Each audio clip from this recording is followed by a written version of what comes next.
I'm back. I'm back. Yeah.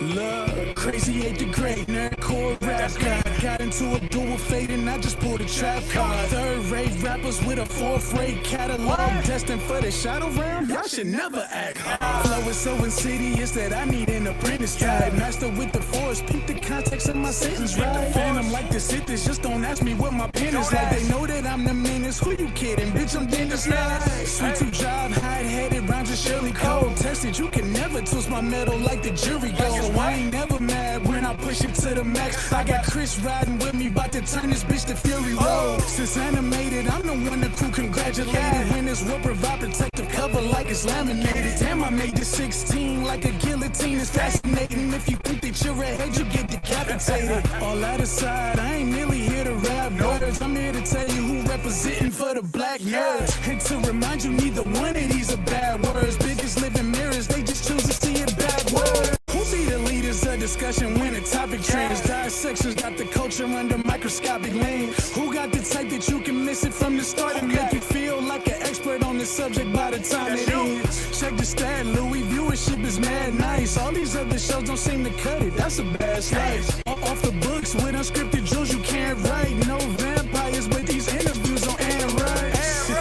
Yeah, this is the best part. Rhymes on Mandalorian, Independence made a best score. Starting a war with these stars, you won't get far. This is the way you play a game of life, a Death Star. So far removed from the drama, we don't notice harm, but won't hesitate to shed a light like a Patronus charm. With mischief managed, troubles at a disadvantage. Must be something in the water, dip your toe because you know it's warm. Where can you find another show with such a fine cast? And if you try to box them in, they playing Minecraft. And basically to sum it up like you define math, this crew's the best and it figures like a line graph. I'm Mary band like the words I do. Level-headed, you don't have to have absurd IQs. They know you can relate because they're nerds like you. With their help, you'll see the world from a blur's eye view. Yeah. You are now tuned in to Blerd's Eye View. And without further ado, we out. Yeah.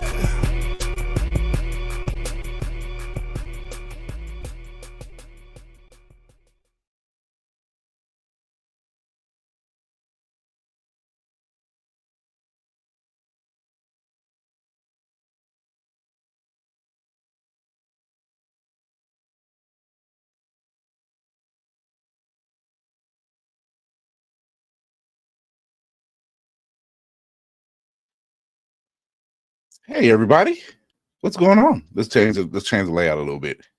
What's happening, Navy?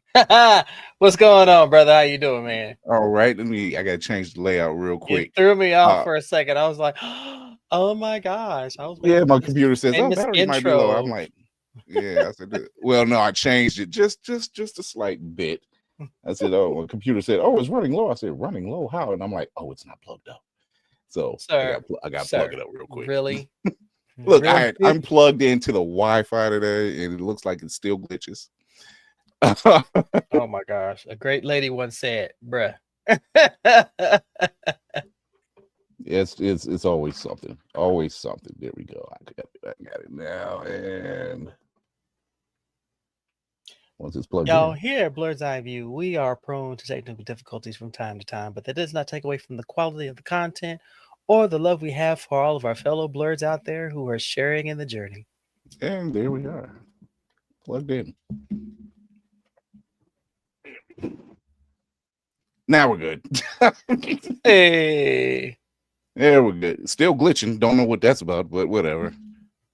You know when you're going to be great when things don't go the way you want. So that just leads to that greatness. I what's going on, Mal? What's happening? Je suis tigre is in the building. Bama's made it in. Boobies, I'm here. Thank you, Mal. Good. Always appreciative. Maybe that helped get some rid of these glitches. Yeah, it was thanks, Mal. Happy. Yeah. You know what? Yes. Happy Veterans Day, Navy. One who has served our country at a time where it was much better than what the hell it is now. Man, you ain't saying nothing but a word. Don't sleep on the preaching now. So it's always something. So, all right, how was your weekend? You know what? My weekend was a blur, bro. Let me tell you. Worked all day Saturday.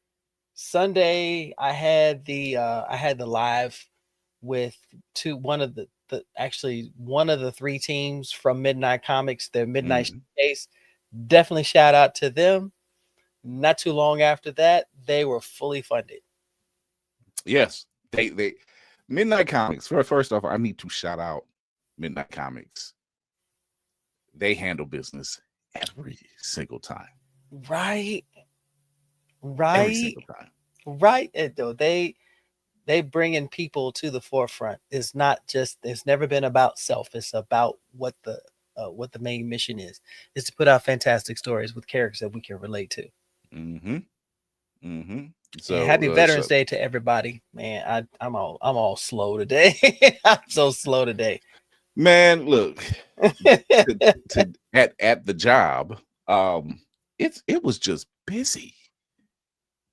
It was, and I mean, the entire facility was just bananas busy. Like one of the guys who works in the department next to us, I seen him leaving out a little earlier, and he had a limp. And I said, "Yo, what's up with you? I don't never see you like this." He's like, "Man, my back," and I'm like, "Go home." Let me tell you, them back problems are no joke, because when they hit you, they hit you. You know, and I've had those back problems, and I have them from time to time. It comes with old age. But look, I pulled a back muscle and was like, "Yo, what was that?" Bro, you made my back hurt by just saying that, bro. Man, I was doing a Zoom office meeting, and I had my camera off, and I was reaching for something, and I felt something pull. Yo, I was like, "That's new." Jay Sweet's Trudy Gay. Sorry, I've been speaking and preaching of the virtues of Believe It or Not here lately. This headband has been catching a lot of attention, so you should be seeing some people coming your way. Yeah. You're welcome. As we are winding down the con season, yeah, right. She says, "I need a new leg and back, new foot, leg." Yeah, I'm like, yo, it's just certain. Look, get good footwear. I don't see how I'm not a Jordan shoe wearer. I'm not. I'm not. Me and Nikes don't have a great relationship. They are not a comfortable shoe. I swear to God, they never have been a comfortable shoe. I think the last time I had a pair of Nikes, it was some Air Force Ones, and that was like maybe 3 years ago. And I'm like, yo, I wear those to an event, and then I'm done. Wow. Like, I'm like, yo, these are not comfortable. Like, not comfortable. Tafari TV in the building. What up? What up, Joe? They are not a comfortable. I'm like, yo, these joints, inserts, I'm like, I can't do it. See cats at the conventions, and I'm like, yo, I can't do it. Yeah, if it don't stretch in the toes, it's a no-go for me. So y'all can stop. If y'all the anime collab shoes are cool, but like if my toes is crossed up like this down there, it's just I can't do it. I got carbon fiber inserts and bunionectomies. It's not happening. It looks cool on my shelf. It ain't going on my toes. If my toes are saying good luck and I ain't asked for it, it's too tight. Okay, it's too tight. It's a bit much. Well, if my toes are crunched up and crip walking inside the shoe, it's an issue. Like, not gonna be uncomfortable to look cool for y'all. Tafari is one of the survivors of the great airline shutdown 2025. Bruh. Look at God. Bruh. So if anybody's ever been to the Orlando airport, or Disney, there's like a tram system that they use to get you from like a certain area of gates to like the main area. And that broke down like the day before we got there. So if you look outside the tram, there is like a walkway just in case. So people had to get out with like all their luggage and hoof it like a couple miles just outside in the sun with the wind and the elements and the heat. And I'm just like, hey, I'm glad y'all fixed that like right before, Because we almost went down that day, but we went the day after. So I'm like, I'm glad y'all got this together in time for my arrival. Because if that shit happened, I just wasn't going. So look between you and Hellspawn. Is he home or is he still in the air? He's home. Like, my God, He's home. He's home. He's home. He made it home. 12 hours. 12 hours. Y'all get. I want all my flight credits. Y'all are getting an email to every department. Bruh, the next ticket I have, I better not pay for it. That'll be the fact. If this was whew, this ain't the year for me to just to actually get in the airplane. This was not the year. I'm like, yo, this ain't it. And then my parents have to fly home from Houston, which is like the worst one right now. My dad's like, one delay, I'll just rent a car and book it to come to the crib. I'm not doing all that. I'm not sitting there all day to get 3 hours. Wow. Oh, when you figure like the amount of time I'm sitting here, I can just I probably could have been halfway there. Yeah, exactly. So, Chris, I got something to show you there, Captain. Oh, I'm glad you said that. Speaking of Captain, I got something to show you, Captain. So, not very often when I pull up comics, I it's got to resonate with me. Whatever it is, it's got to resonate with me. So, I pulled this off the shelf. Come on, man. If y'all can't see that, that is what? Let me blow this up so they can see. Alien versus. If you cannot see that, there we go. There we go. Oh, man, that cover is nice.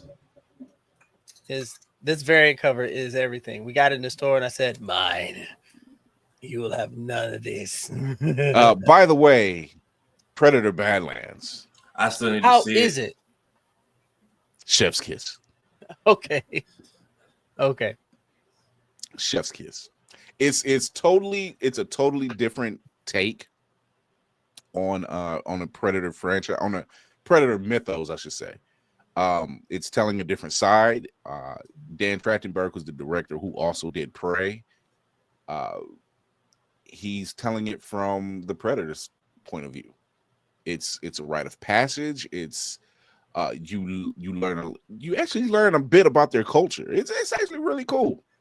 I figured it was going to be a more action-y but educational Predator films, and then it's PG-13 basically on a technicality, right? For a certain reason. It's PG-13 for one reason and one reason alone. There are no humans. It's all Predator, all creatures, and synths. I mean, if that's all it takes. I feel like that lets you get away with it. It's the PG-13. Yeah, just as violent. Just as violent. If that's all it takes, I feel like that lets you get away with a whole lot, and I hope more people. Yeah, no kidding. I hope more people take advantage of that. Yeah, I'm like, oh, that was. I get why it's the PG-13 now. It's a smart move to tell it's a smart move. Humans aren't involved, therefore the bloodshed you see isn't blood.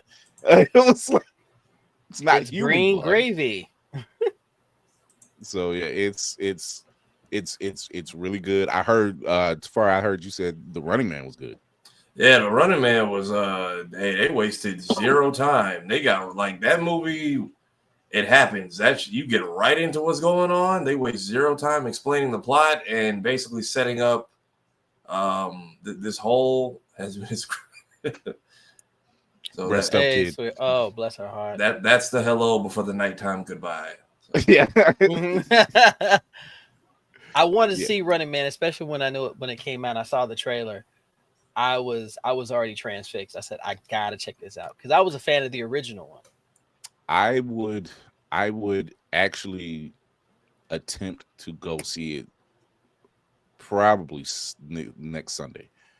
Saturday, I will not be able to do it. I'm actually involved in a red carpet premiere. Ooh, so fancy. Yeah, the local filmmaker who's supposed to be our guest tonight. So they're doing an event there, and I have to be there because I'm part of the cast. So, of course. Yeah, so I'm like, oh well, I'm not show off.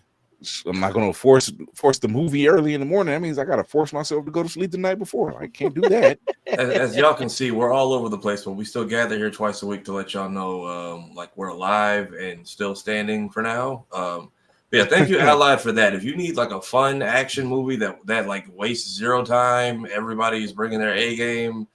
Thanos is out here doing a good job as a television host. It is never seen it, so I can't compare. Oh, watch the original. Watch the original. I mean, I think you enjoy it. If you're talking, I grew up on the original. So if you're talking peak Arnold Schwarzenegger one-liners that just insane, then yeah. Yeah, but was Glenn Powell, Jamie Lawson, Josh Brolin, even Michael Cera's character, everybody was hilarious, man. Michael Cera in this? Yeah. He's the one in the trailer you see with the little super soaker gun for like 5 seconds. He doesn't have a huge part, but his part was done well for what it was. And then Josh Brolin playing just a lot of messages in here too, but it doesn't beat you over the head with it. It's very much you can either turn your brain off and watch it, or it clicks as the movie is going on. Mm-hmm. And that thing is fun start to finish with no real slowdown. Yeah, Glenn Powell is like showing up in a lot of stuff. Yeah, he's having that man is showing up in a lot of stuff. I'm like, all right, get your money, guy, get it. That part. If it's not an action movie, it's a what is it? I think he has a series on Amazon. Is it Prime? I think he has a series on Prime. And then if it's not that, it's some kind of rom-com. Get your money. Get your money. Get your money. Actually, no. 12 watching. Yes, call security. You are the security. Yeah, and you're down for the count. We don't have our backup. Y'all better like the live, or she will sneeze on you. Like he's not wrong. You can catch us live Tuesdays, Thursdays, 8 p.m. Eastern, YouTube and Twitch, and past shows on Always Press Record Television, Roku, and Amazon Fire devices. You're welcome. Hit that like, share, subscribe, and that notification bell so you know we're live. And that was not off the script. That was just freaking memory. Yeah, come back, watch a clip, send a super chat. We will. We don't have shimmies. We have high fives and handshakes here. Yeah, the shimmy there's the rest of the security. Hey, Christy, she's like, I was just. Hey, Christy. Thank you, Christy. Like, share, subscribe, especially the share part. How are people supposed to know how amazing the show is if y'all ain't sharing? So, Tafari not only survived the great shutdown on the airlines, but he also attended Sonic Expo. Talk to the people about Sonic Expo. It was fun, man. Like I didn't know it was like right up the street in Mesquite in 2023. And I was like, damn, how'd I miss that? So I went last year's press. Some of y'all saw it. It was fun. I went with my brother because it was a very smaller niche event. Managed to get an interview with Lee Majdoub, the guy who plays Agent Stone in the movies, like right before Sonic 3 came out last year. Right. So also on Blerd's Eyeview YouTube Twitch channel, go ahead and check that interview out. Yeah, we're technically part of the movie rollout. Pay us. Well, I don't know, Paramount, y'all paying everybody else. Facts. But yeah, it was a lot more people I think took notice after I went last year, because this time it was me. Aggie came through, and then Aggie's friend Jen Ross, and she's a cosplayer, came through. Our friend Tiara, who we ran into, who held a dope panel, and then our man Justin, who does like a video game dance workshop. And he's done it at a couple of cons. He's trying to get one potentially at Blerd. He's still waiting to hear it back. But he does like choreographed dance, but he does it to like video game music. So it was a unique experience, man, because there was more of us in the building this year. And we definitely made more of an impact. And now that they have expanded to Dallas and Atlanta, they definitely noticed how much just the three of us were moving around and kind of how we got everything shaking. So they definitely want to tap in more of the space. And I've definitely had a lot of DMs and stuff especially because it's a smaller con. So I was able to get stuff out like as it was going, as what y'all can see. I didn't have to like sit and edit every night. Like I was posting most of this stuff like as the weekend was happening, and it didn't, because there's only so much going on. I'm not missing too much in between. A lot of cool people, a lot of dope cosplays.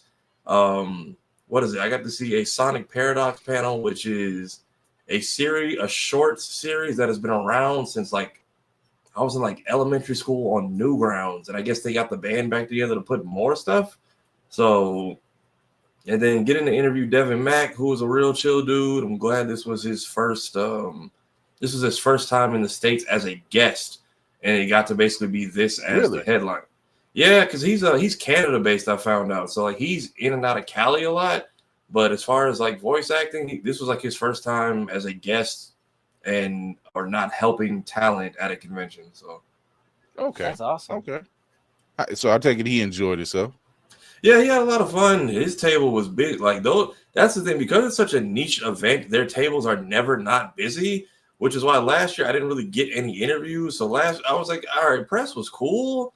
I think I will try the creator route this time because that seemed to work out a lot more for.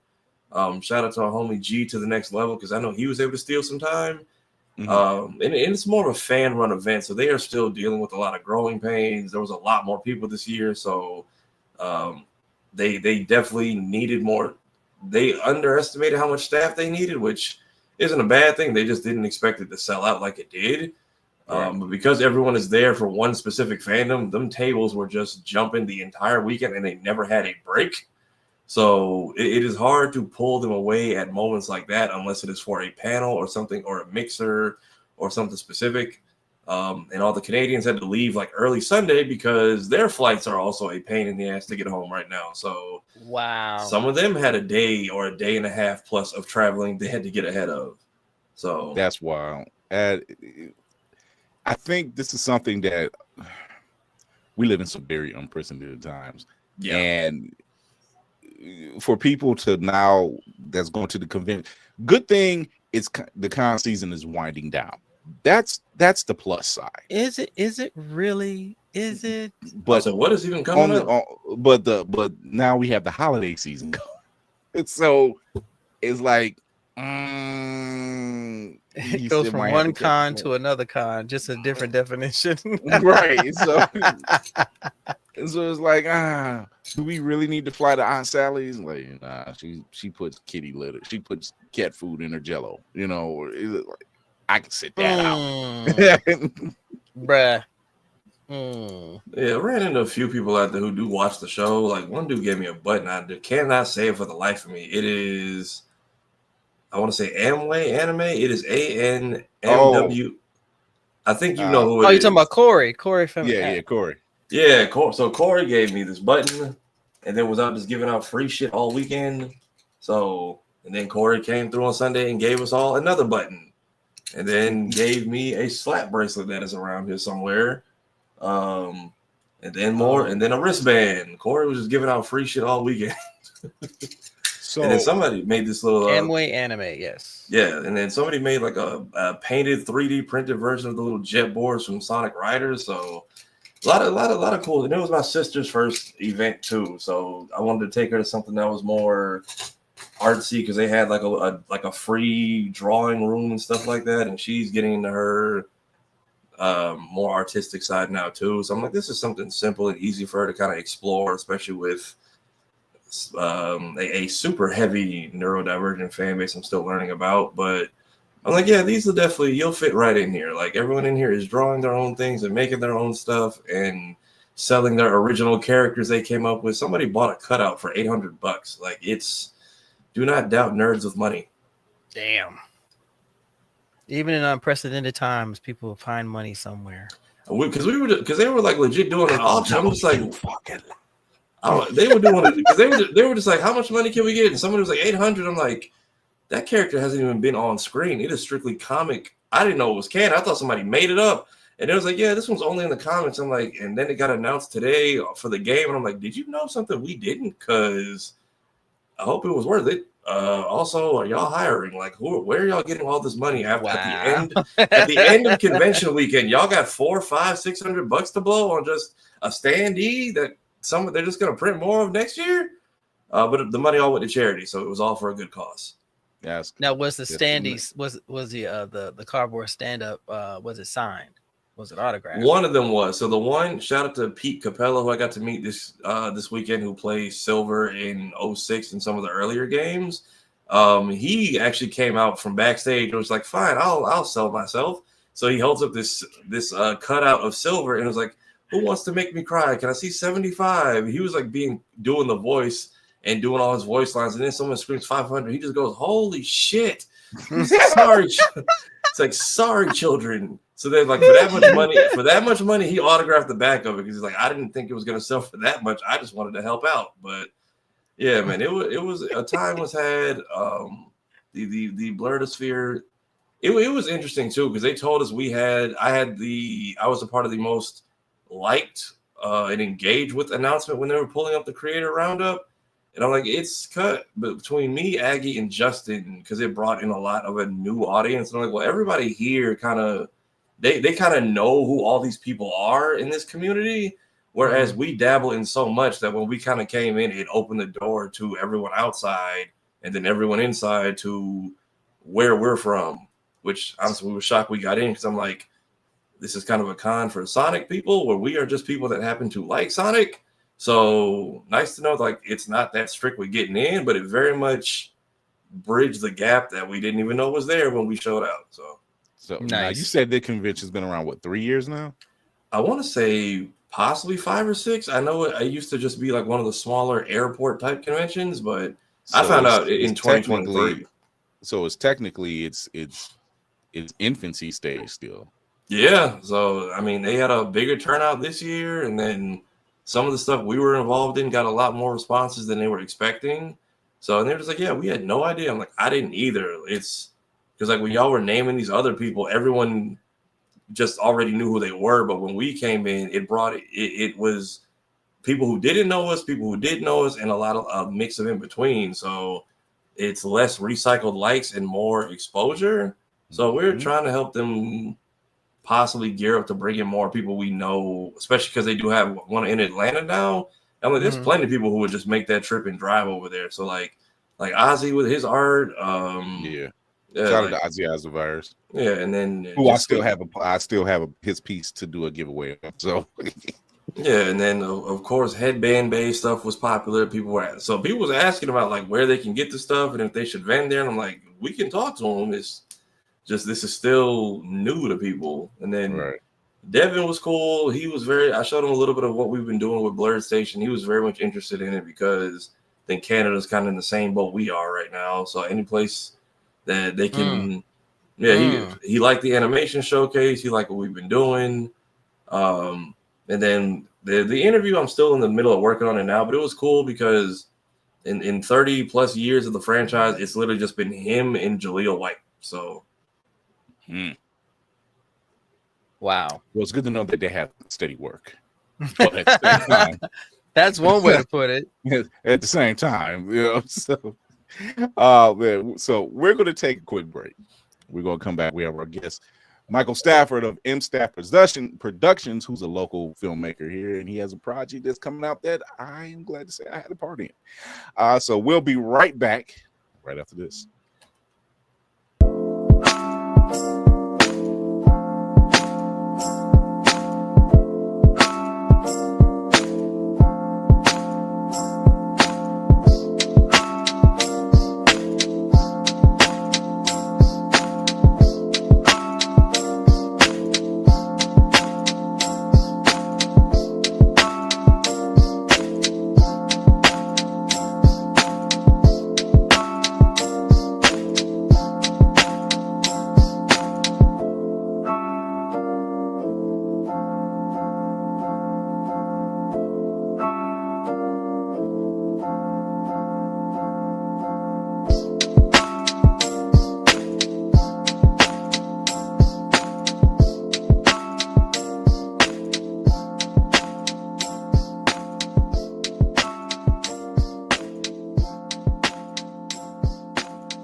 Blerd's Eyeview is a proud affiliate of Otaku Noir.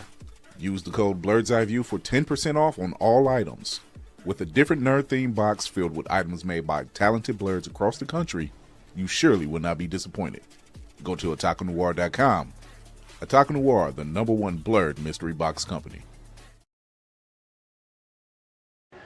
This is Devin Mack at Sonic Expo Dallas, and you're watching Blerd's Eyeview. All right, we are back. How did that turn out? It looks good on the replay. He looked just as excited as you were probably filming it. He was honestly, like I said, it was his first time being a guest at a convention. So to be this first time stateside as a guest, as a official guest, and being the headliner, because they usually try to have somebody big from the franchise there. So the fact that this was all a big first for him, and everybody was strictly in line just to see him nonstop, like even during the VIP hour, he had a blast, man. So and then he had a good time. Yeah, and then those of us in the Blerd community who were there to show him love, he was happy to meet everybody. So met me, Aggie, Justin. So he felt at home. That's good. Awesome. So our special guest tonight is Michael Stafford of M-Staff Productions. He is, when I say local, I mean Cleveland local. He's won some awards for some stuff. He's been around the block a couple times, and he's got a project coming up this weekend, as a matter of fact, that I am glad to say I was a part of. Mike, what's going on? Hey, Chris, how's it going? How's it going, everybody? Hey, all right. What's going on, sir? First off, still got the ring. It ain't went nowhere. Nice. Mike, I want to start off by saying thank you, #1, for the talent that you bring to the table. #2, giving me an opportunity to be in this project and add something else to the resume, like acting and stuntman. And just being all around a good guy. And, you know, me and Mike know each other outside of the podcast space, outside of the ship and all. And I want to, when did you start getting into the filmmaking and everything? I never really asked you those types of questions. So let's get the people to get to know you now. How you not asking this and he local? See, well, now, we were going to the gym together, and then our schedules got funky. You know what? While y'all doing reps, you could have been asking, so have you got into film? Okay, how's it? Really true. That's really true. So when I was a kid, I always enjoyed watching movies. Back in the day, one of my favorite movies watching was Batman 1989. That's my go-to favorite of all time movie. But I've watched a lot of different variations of films, from like Terminator 2, Judgment Day, The Wizard of Oz. When I got older, in my late 20s, I expressed to one of my family members that I was always interested in wanting to learn about filmmaking and stuff, and enjoying movies. So he suggested to me that I would look into going to school where I can get my hands-on experience learning how to make films, not just filming them, but also editing them. So I ended up enrolling myself into Bowling Green State University, where I got my Bachelor of Arts in film and a minor in creative writing. In 2000, I think it was 2014. And by the time I graduated, reality kind of kicked in, where I had to get a job and stuff, because you had to start those and stuff. And I dabbled in between being involved in other people's film productions, but I kind of noticed that as I was working a regular job, my passion kind of fizzled itself out, until somewhere around the lines of where the pandemic was kicking in and stuff. That was kind of my opportunity to get those creative juices back going and stuff. So I got involved doing behind the scenes work with other filmmakers that were a lot more experienced than I was, while at the same time investing time creating my own project. And originally with Shadowdome, it started off as a proof of concept, basically a 2 minutes and 30-second type film, just to showcase what the potential of this project would be. And little did I know that it would took a few years to make this film. But the good thing is I embraced the journey, and I learned a whole lot about when it comes to like filmmaking. A lot of people don't realize that filmmaking takes so much time out of your soul and stuff, not just Yeah. creative aspect, but also learning to delegate with other people involved and learning to compromise what their ideas are and not like shutting it down immediately. Several things that I noticed, because we've been friends for a while, and remember you asking me when you were building your suit, and this is when I was cosplaying, and it's amazing that the pandemic is what kickstarted a lot of people's changing careers, changing paths, and finally doing that passion project or whatever. And I remember I'm like, okay, that looks cool. And then next thing I know, you sprung. He's like, yeah, so I'm making a movie. And I knew you were in the industry because Johnny K. Woo and a lot of the other guys in Bernard. And I'm like, oh, really? And then like some time goes by, and I, like you said, it takes time. Like like you said, a lot of people don't understand when you're doing the filmmaking process, people that are outside of the lens don't really know how intense it can be. You got to factor in people's schedules, work schedules. You got to factor in time of day and shooting, because there are I've seen some films where you can clearly see a change in the lighting. Yeah. Like it took time to do a scene, and they're like, they should have got that other scene before, because now you see the sun is starting to set or something like that, Yep. That part.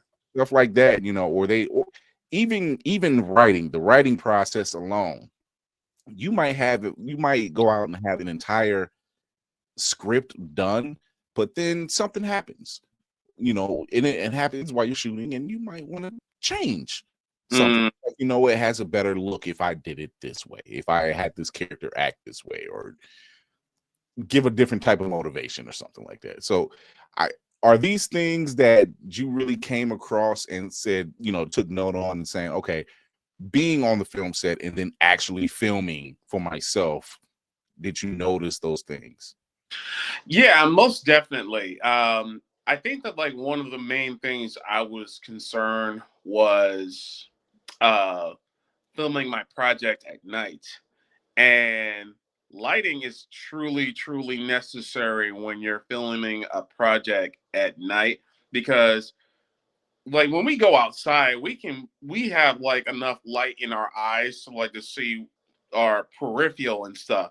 But sometimes with the cameras, they don't capture the same amount of light that we do visually and stuff. So you have to like utilize on certain amount of like hard lighting, but also like project the lighting to where it's not like casting so many shadows. So you have to like sometimes have to like place one light in one area of the subject and then have another light other.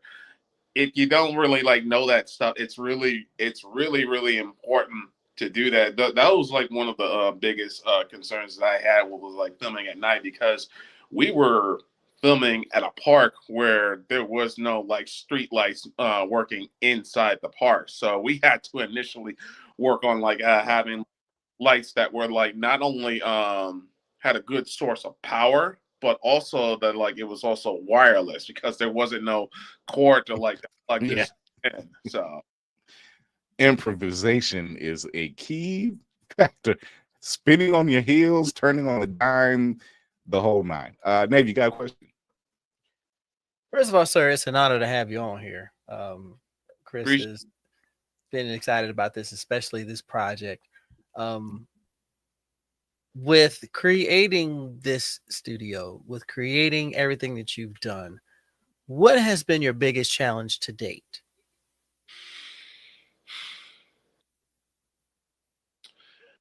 I think the biggest challenge that I had was probably allowing other people to have control of certain things. Okay.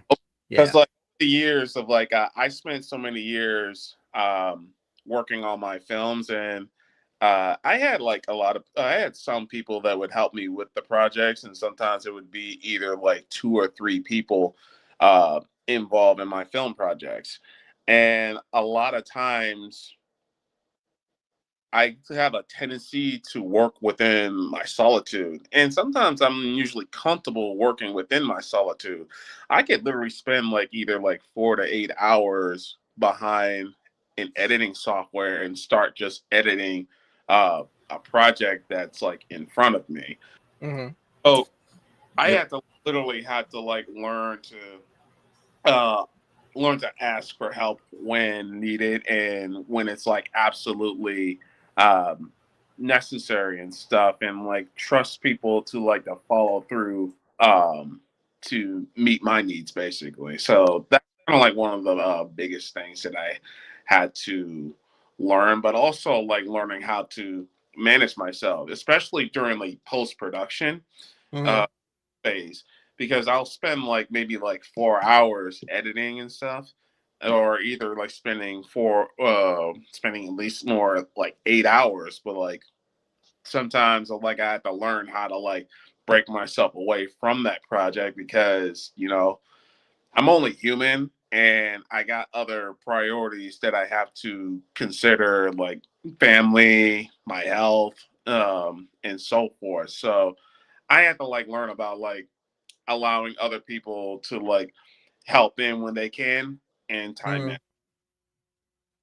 Understood. I mean, it's your I baby. was, So I was there for a lot of the that taking time for yourself, help, like you were helping. I think it was your mother you was helping out, and it just takes time. Your schedule, both of our schedules were like topsy turvy at the time, and life just, I don't want to say get in the way, but life has a way of just saying, hey, not yet.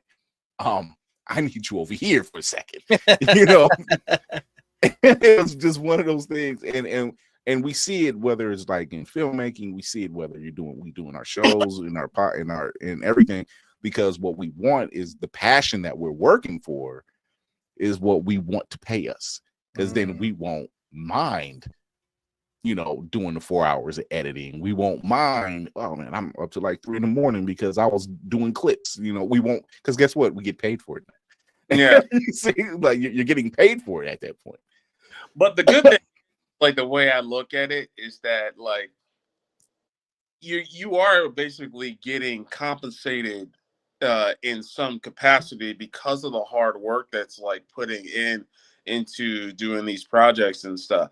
Like, trust and believe, I know you guys were like running this podcast. It took a while to get this snowball running, and it's still like continuing to grow and continue to. Yeah, it was that guy. It was that guy right there. Yeah, that one right there. It's not easy. It's not easy, but yeah. Well, the thing is, building a foundation is never easy.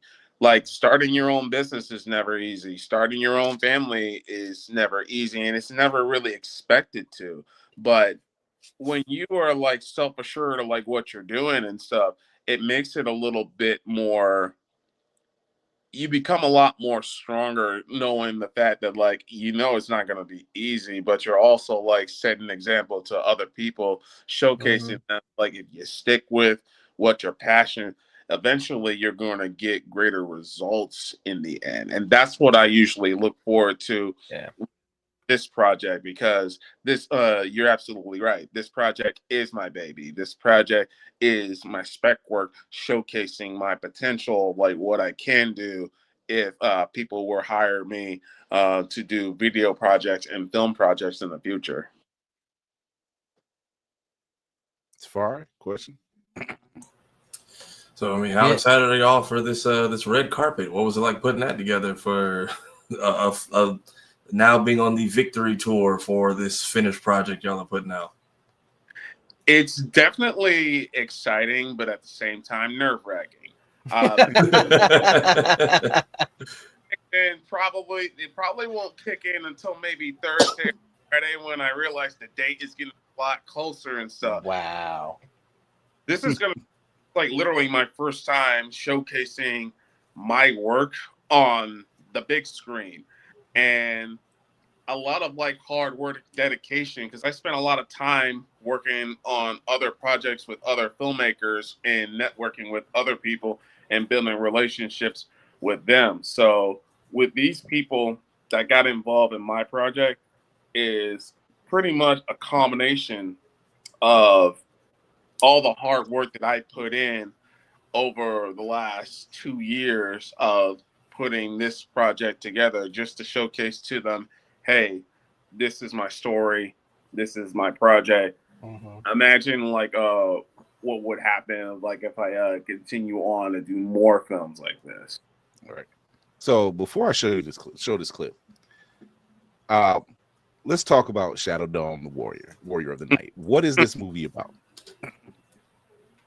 So basically, Shadowdome Warrior of the Night is about a troubled youth getting into the crossfire of a drive-by shooting, and he later becomes a caseworker by day and a vigilante by night. And he takes on a case where he is assigned to a troubled youth that he somehow relates to him when he was a kid. And he's associated with a gang called the Red Snake Gang. And basically, Shadowdome spends his time trying to like protect this kid, not only as a caseworker, but more or also like a guardian angel. And we're going to see this clip right now. Just a clip, so you guys get a taste of it. Shadowdome the Warrior.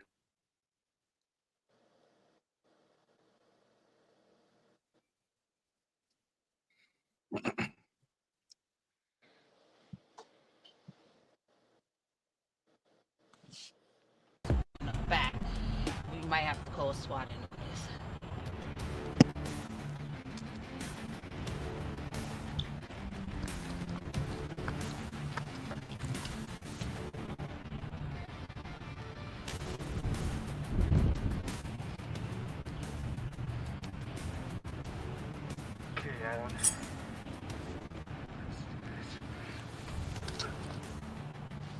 Detective, look. Holy shit. Yeah, call SWAT in here. It's about to get real messy.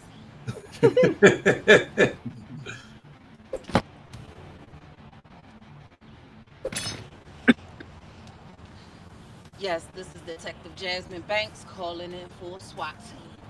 We're down here at the Red Gang Snake members' hideouts.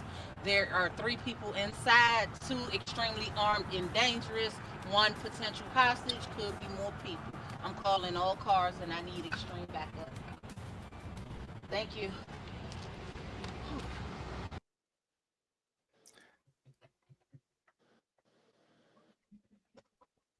What was that like?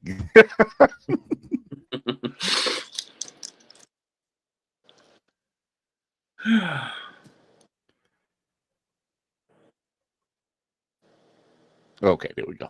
What was that like? Let me rephrase that. What is the one thing wearing a costume that nobody ever tells you? That it's not only flexible, but it's very breathable. Meaning that when I shot that at night, it was extremely cold. It was extremely cold. It was like 30 degrees, and I didn't have like any like thermal clothing. So, and plus it was like raining a little bit. So I really committed into like doing that rooftop scene so much. So the fact that like I was wearing that suit when it was like 30-degree weather, that really showed my determination. I'm like wanting to get. Goodness. That run was more like, damn, it's cold out here. I need to get the scene and get it done.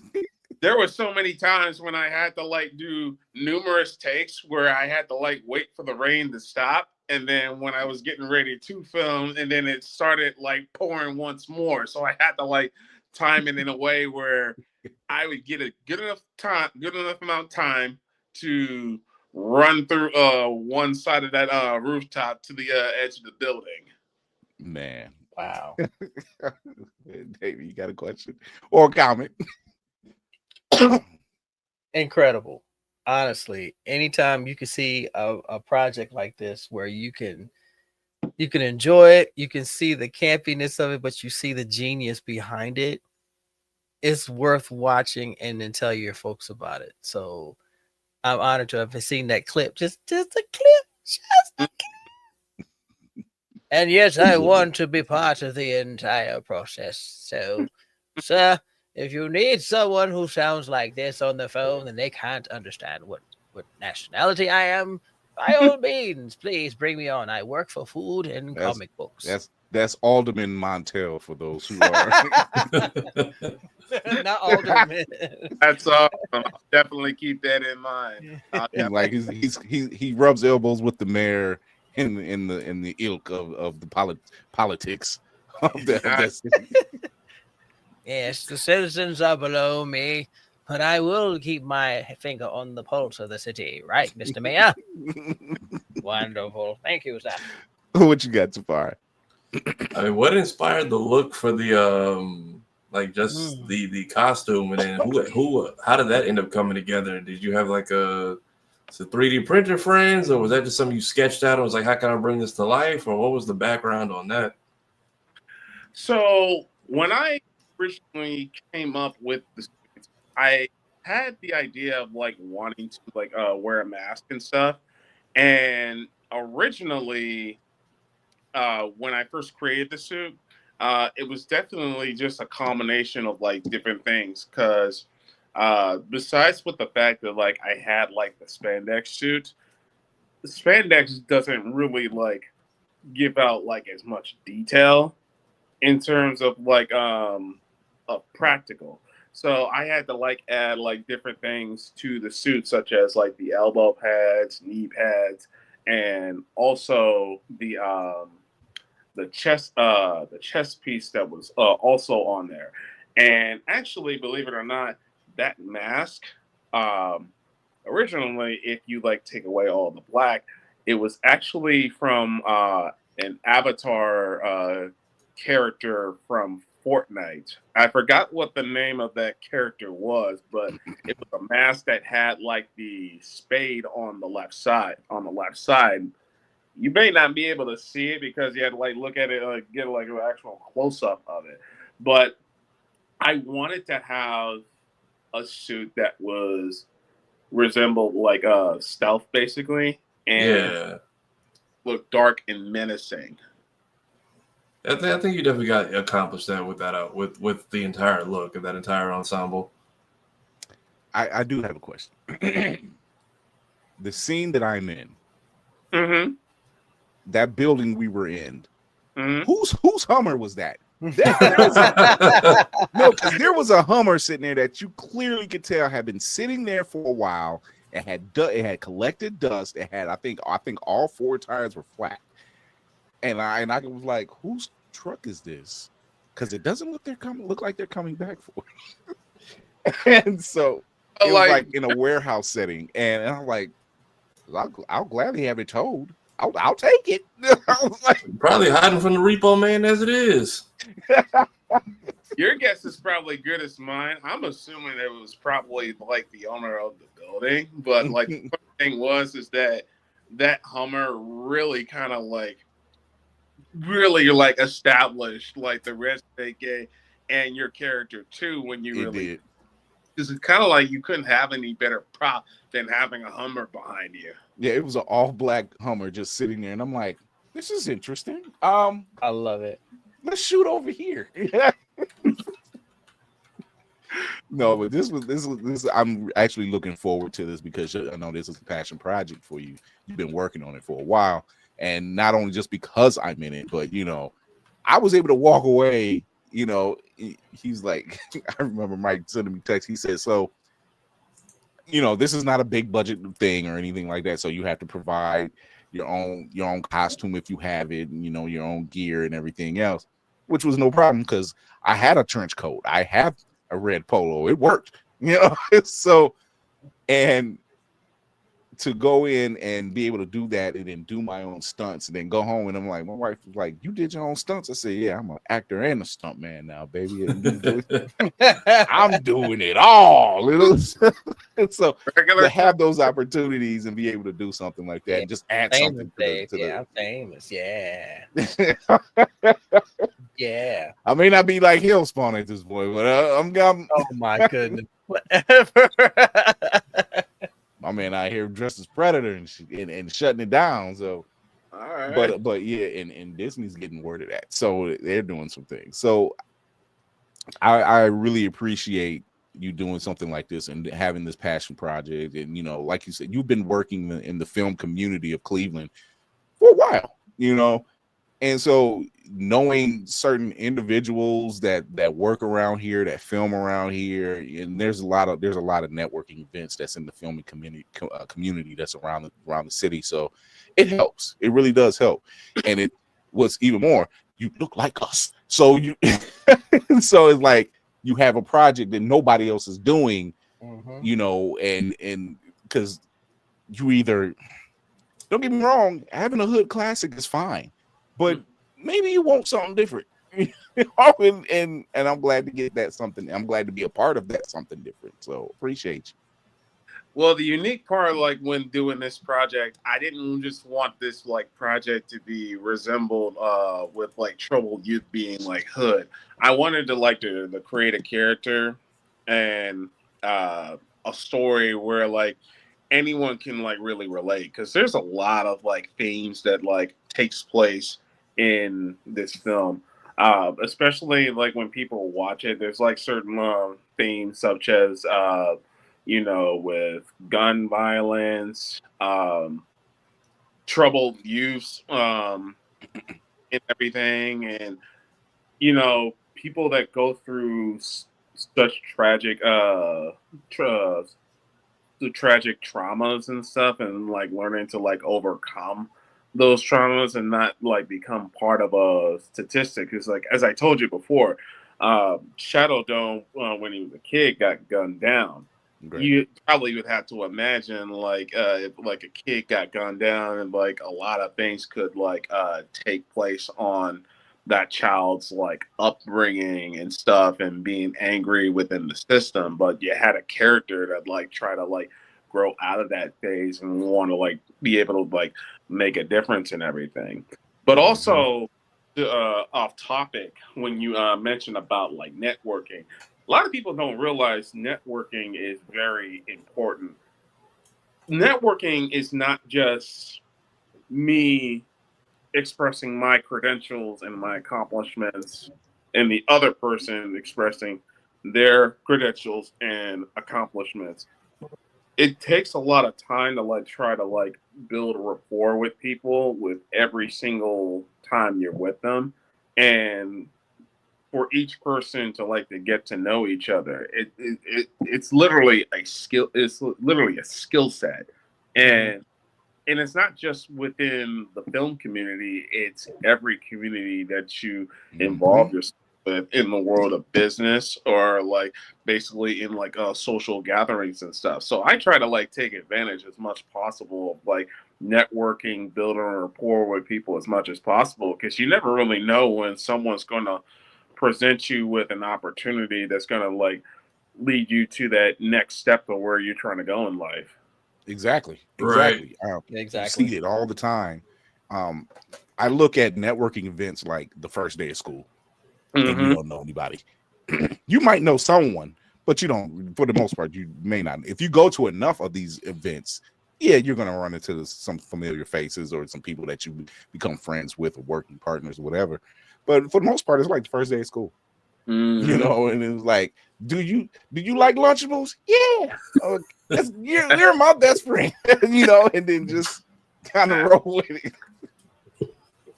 So, but oh my gosh, Navy's. I always see Navy do a lot of things, and he's very adept at just bringing people. Tafari too, and you're like very adept at bringing people in and kind of bridging those gaps and just kind of getting people to open up and talk.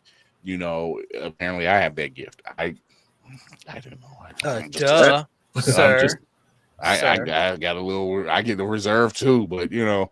Sir, But don't play with us see. like that. No, seriously, I see how you guys move, and move in that circles, and when it comes time for me to do it, I just flip it on. It's a switch, you know. All right, here we go, you know. But ask me to go grocery shopping, I'm like, I don't like those people.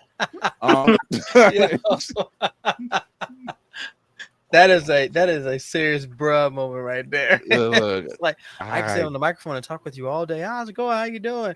I need to go to the grocery store. Huh? Why? It's you could do. I hate going grocery shopping as much as Reed Richards and Doom hate each other. That's that level. Damn. Really? Like, do you want to go to the store and get a bottle of ranch? Curse your inevitable betrayal. You know, I don't want to. That's a lot of hate. Yeah. Damn. Like Richards, and I'm like, I don't want to go to Walmart. I don't. I'm like, so he looks all withdrawn. You know, his skin all desiccated and everything. Talking about the shopping cart. It was customer service. You almost get like Courage the Cowardly Dog. It was like, but then you go into the room and grab a chair and then come back out ready to slap somebody. So it's that kind of level. You know, so we get ready to take a break. We're going to talk about we celebrating the 20th anniversary of the Boondocks, and we got maybe a little bit of news coming up. Mike, can you stick around? And before you answer, let people know who are in the area, surrounding area, watching, listening, where they can watch Shadowdome Warrior of the Night. Okay, so Shadowdome Warrior of the Night will be screening at the downtown library of the Louise Stokes Wing Auditorium, November 15th at 2:30 p.m. And the address is like 325 Superior Avenue. That's good old Cleveland, Ohio. As a matter of fact, it's right around the corner from where Nick Fury drove his car at on Captain America Winter Soldier. Trust me, every time I'm downtown, yep, that's where that happened. And that's where that happened. Damn, Uncle Nick, they got you right there. But that's all right. Unbelievable. Can you stick around for the second part of the show? Sure, I guess. All right. We're going to be right back. We're going to talk about the 20th anniversary of the Boondocks and cover a little bit of news. We'll be right back.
We are back.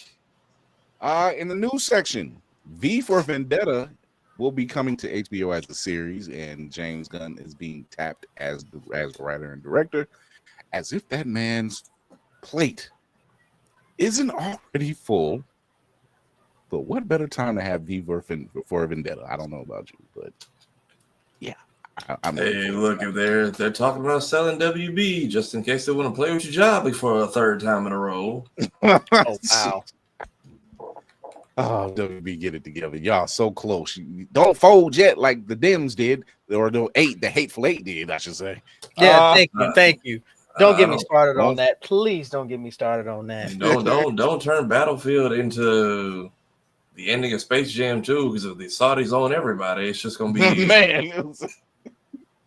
Mario Galaxy is the sequel for the next Mario movie. Netflix has officially announced that a different world spinoff or continuation will be going on for their series, for a different world series, starring Dwayne Wayne and Whitley Wayne. I was going to say Gilbert, but starring their daughter. Continue on. So expect that Debbie Allen is still tapped to be behind the production and producing and everything, and probably directing a couple episodes or so. Okay. Roger Rabbit, the creator of Roger Rabbit, after 40 years, I can't believe it's been 40 years, has gained the rights back for his character and franchise. Expect something soon. Did Disney had it all this time? They had it all this time. How did you? Because like, isn't every cartoon like licensed in there in the beginning? Like one of the few and only times I've seen Bugs and Mickey on screen at the same time. So yeah, that is how did the mouse get his hands on it?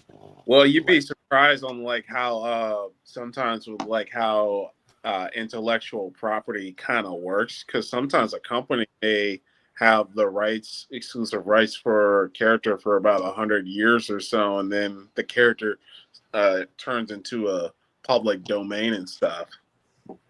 Speaking of public domain, Betty Boop is now getting a horror film done. They are just waiting. They got like 2 Mickey noir games coming out this year too. Yep, Steamboat Mickey is a thing. I think they have 2 Popeye movies. They have like 2 Popeye horror films. At that and Winnie the Pooh. Winnie the Pooh, Grinch, Bambi, everybody is entering the public domain, and folks are prepping in advance. I tried watching that Grinch one, and I'm like, this. I can't. Put Jim Carrey's Grinch on for me, please. Thank you. I'm not entirely sure, but I think that Superman, Batman may be entering into the public domain area, but I'm not 100% sure about that. If anybody is going to have anything to say about those 2 particular properties, it will be the Schuster and Siegel family and Bob Kane and Bill Finger people, because Lord, the Siegel and Schuster family, they're just now like getting the ball rolling, and Bill Finger and Bob Kane, that was just recent, like just a few years ago. So it's just people don't understand. I have no problem with the big 2, which is DC and Marvel. I grew up on this stuff. I love the stuff. I hate a lot of the reboots that they're doing. I hate that. But at the same time, I do love these characters. I do love a lot of the stories that they have in these comics. And one thing, and at one point in my life when I was a lot younger, I did want to work for Marvel. And I'm glad I didn't go that route, because that's when you start getting older and you start recognizing what goes on behind the scenes. And like you said, intellectual properties. Oh, I created this character. Yeah, that's all you get to do. Yeah. You can leave. That character still stays. Like people don't believe Jerry Siegel and Joe Shuster sold the rights to Superman for $200. Now, mind you, at that time, $200 was a lot of money. That was a lot of money. Yeah, that was a lot. That $200 that was getting you a car. That was probably buying your house. That was. And look, you was getting a lot of stuff for $200. It was like, we'll take this $200 and we'll split it down the middle, hey? And that was. I don't know. That's how they talking. I don't know. It was the 30s. So to have that happen now, which I'm glad there are a lot of more indie creators who get to retain their stuff, which is why Image was created. So I'm glad we get a lot of more indie comics, Midnight Comics, Ray Comics. The list goes on and on. Concrete Comics, that list just goes on and on. And so I'm glad that we are in a position now where we just say, we don't need the big 2 or the big 3. We can do our thing over here and run the entire board. It might take us a little longer At the end of the day, it's stars. So isn't the term like superhero copyrighted too, and like running out this year, something real, something to that effect. Yeah. Yeah, something to that effect. So, but I'm it's like you said, like the Roger Rabbit thing is like 35 or 40 years. Nobody really thinks that far ahead. When they say, perfect example, Dave Chappelle. When he said Comedy Central offered him and said that deal, hey Spartan, offered him that deal and said, we will own that in perpetuity. There he is. Really understand. They don't really understand that in perpetuity. That's damn near forever. They don't get that part. They're like, you see them dollar signs. You're like, wait, you get to own my image, my image, mine. And all we're gonna offer you is $50 million.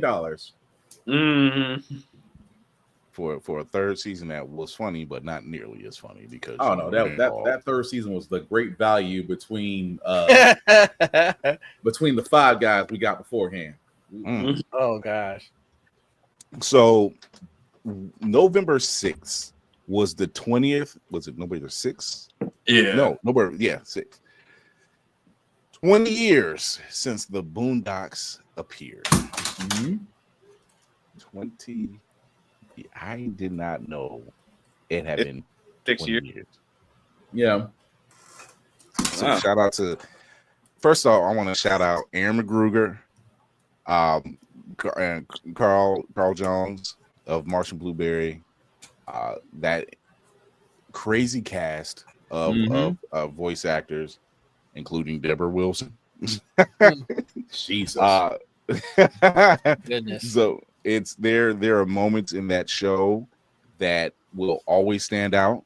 But before we get to the moments that stood out in that show, I want to ask this crew, do you think we can do that show today? Yes. Absolutely.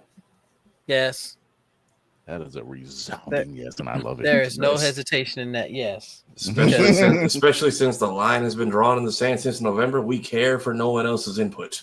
I was gonna say yes. It has to be on a Cheeto-free network. Because if it's not on a Cheeto-free network, he's not wrong though. He's not. It has to be on a Cheeto-free network, because if not, it will get nerfed. Everybody remembers the Tyler Perry episode, don't we? Speaking of which, that was such a weird time to experience in real life. Speaking of which, it's funny you say that. Here's an episode we did with Carl Jones talking about just that.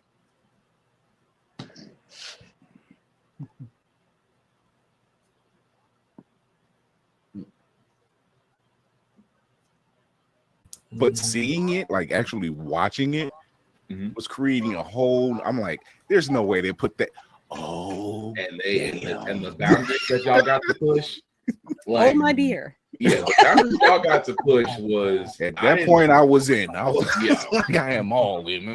Like, they're not gonna put that on Cartoon Network. Where else did y'all have? Like, I want to know whose idea, because we're pushing boundaries. Like, how did y'all get Snoop Dogg? How did y'all get Mac 10? How did y'all Sam get Jackson? Sam Jack.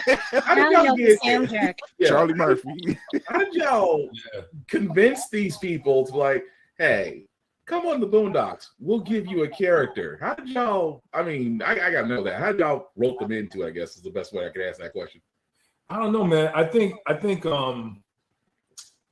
you know, I mean, look, I felt like we did mean something to the culture, right? So you know what I mean? Like, they, you know, people, even before the show launched, I mean, people were aware of the comic strip, and you know, it was an important thing for the culture. So a lot of people just wanted to be a part of it, just to be a part of it. You know what I mean? Like, you know, so it wasn't hard to get a lot of people, and Aaron has some relationships also with like Sam Jackson, and I think we got Snoop through DJ Pooh, actually. Okay. DJ Pooh, he was one of the writers on the show. Yeah. Okay. So I don't know. It was just one of those things, man. Especially after the first season, it was like, you know, everybody just wanted to play. You know what I mean? And so, you know, we had Ghostface and I mean, yeah, Quincy Jones on there. Yeah, crazy. It's so crazy. But yeah, I just think it was really for the love, man, and wanting to support this Black animated show that was really speaking to the culture in an honest way, you know. Yeah, because that was I think for the longest time, correct me if guys if I'm wrong, the Boondocks was probably the best representation of Black animation at the time by its own entity, because I can't think of another it was that was really running alongside you guys at that time. It was because it literally spoke on issues that we were dealing with and putting it almost in a satirical way. And that was the beauty of the comic strip.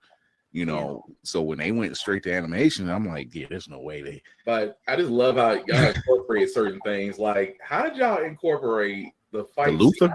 The Luther was one. The movie theater was still one of my favorites because it's basically Chinese Connection. I'm like, how did y'all get the fight scene from Chinese Connection into the movie theater between Ruckus and Huey? Bro. You know that I got to give credit to Sung Kim. I don't know if you know who Sung Kim is, but like you just got Google him. You see his work. He's like one of the best artists I've ever seen in my life. Like he's an incredible director, incredible animator, characters. Like he's just amazing. And he boarded that sequence that you're talking about. But we're fans of kung fu movies and all the Star Brothers stuff. You know what I mean? Like, so you saw the opening like we did with Sting. So it was like, it was, I don't know, man. It was really, the show was. I mean, look, a lot of people that were working on that show, it was their first time working in television. So we had we had this this really mixed bag of unique people that had very specific experiences, and we gelled, with the type of things that we found funny and the stuff that we wanted to say and do. We had like talented writers like Rodney Barnes and Mara Taylor and people are doing like really big things now, but like in the beginning, we were just having fun, man. Like it was really, on the art side and on the writing side. And even in the voiceover group, that's another thing. I just want to real quick. I want to say, our voiceover actors were amazing. Like we can't even take full credit for all of the comedy that's in the show because there's a lot of stuff because we would give them room to improv. All of them. Gary Anthony Williams, Stephen Yarborough, the late John Witherspoon, Regina King. They obviously had scripts, but when they went off page and they owned these characters in their own way, Granddad was really John Witherspoon. Yeah. And so y'all were so young back then. Oh, yeah, y'all were so adorable. That's the first time I've seen myself with full beard. Oh, that was my first episode of here. That was my first episode of this show. That was the first time I ever tuned in. Oh, y'all were so cute. It was so adorable. Oh, my hair was looking all young and vibrant, and then the kids ate his soul. I was just in the comments. Honey, can you bring me the Bijin, please? I was strictly in the comments to be the original Chaos Demon, and then I realized who y'all was talking to, and I was like, I can really get these jokes off now. when my beard didn't look like Navy's beard right now. Before the two children. Before the two children. So no, but I agree. I have to agree. I think it's a show that we can really use right now. Let's face it, South Park is doing numbers. Yep. Despite it all, they're still doing their thing. Yeah. And not apologizing for it. They're just like, oh, you did that. We're writing that in the script. but that's my point though. But that's my point. It's on Paramount. And we all know Paramount is in certain monitored enemy territories. So that's why it's like, oh yeah, our episode. Yeah. We'll get back to y'all on that.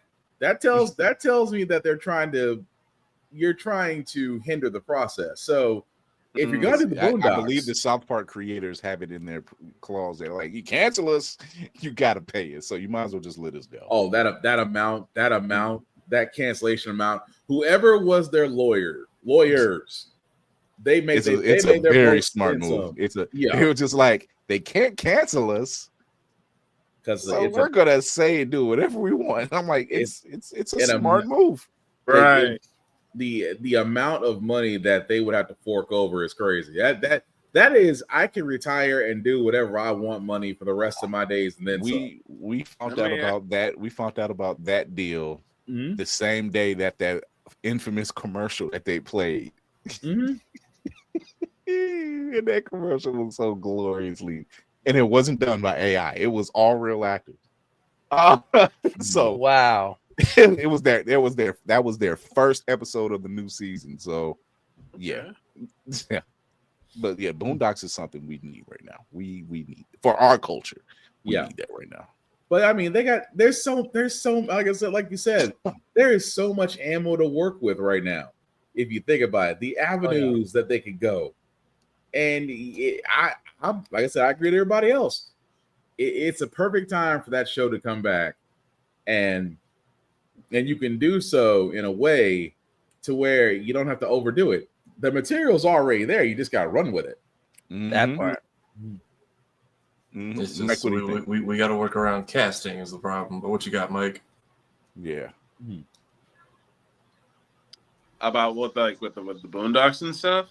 Yeah. You know, it's been a good while since I've like watched a good Boondocks episode. I don't know if you guys like noticed like recently when I was like I've been like a little bit of a TikTok fiend. I noticed that like with like Cat Williams, he plays a character by the name of pimp named Splitback. Yes. Yeah.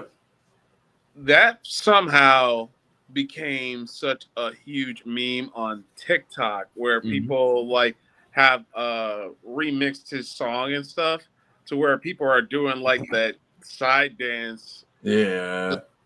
You know, we actually know a pimp named Splitback. Bill Johnson has cosplayed as a pimp named Splitback at BlerdCon about a couple of times. So shout out to Bill Johnson. I may have misplaced some merchandise at this here residence. I was like, that sold it for me on that one. That man, that is a character that resonates across the board. Boondocks as a whole has done something a lot of shows still strive to do, and that's resonate across all lines. It doesn't matter how you grew up, where you grew up. You see each show, you enjoyed it because one, it was something you didn't have to take seriously, and two, they weren't afraid to pull punches. They were not. It was slugfest all the way. Let me tell you. But I think that like the unique part is like because of like the material they had. It was especially on like the Cartoon Network Adult Swim route, because I think it was on Adult Swim. Yeah. Right. Yeah. I mean, that's kind of what we've all been told about Adult Swim. Is like that's one of the few places where you can pretty much do what you want. Because I mean, you got Boondocks at 10, you got Squidbillies at 12, and Xavier Renegade Angel at 2 a.m. Like it's. Don't forget Aqua Teen Hunger Force at Hey, I've fucked with Aqua Teen heavy. Don't ask me why. Them DVDs do not stay on shelves, and they are hard to find. Like if you want Aqua Teen, you got to fork up some dough. Surprisingly, this is cheap. This is cheap. Like the cheapest collector's set out still. You can't leave Take, Frylock, and Meatwad and Carl. I think the best I've heard Aqua Teen Hunger Force was off the Danger Doom album, like MF Doom and Danger Mouse, and that was a whole homage to the Adult Swim block. Aqua Teen Hunger Force, Squidbillies, Space Coast to Coast, the whole nine. So when we talk about Boondocks and soundtracks, had me like, I need this on an album. I need an album of every song that's been in this show, just a full-on mixtape. People would make mixtapes and it might have one of the songs on it, but then it will be like by other artists, like inspired by the Boondocks. Yeah. I just need Thugnificent to read one book one time. I just need I Am Carl Jones to read any book in the tone of Thugnificent. That's all I need. That's funny because like a lot of people didn't realize that was him, and I didn't put it together until like right before that interview at DreamCon. And he's like, "Yeah, a lot of people don't realize like that was me, like kind of promoting the comics back then."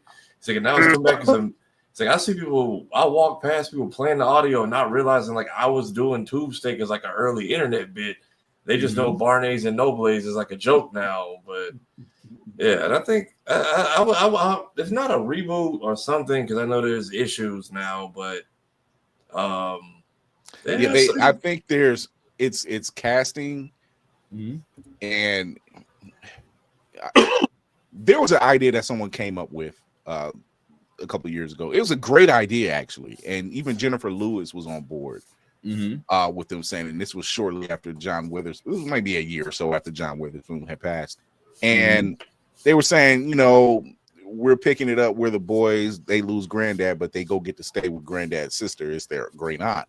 And she was on board. She actually voiced herself saying, yeah, I would love to do it. I would love to do it. The mother of Black Hollywood? Yeah. Yeah. I'm like, yo.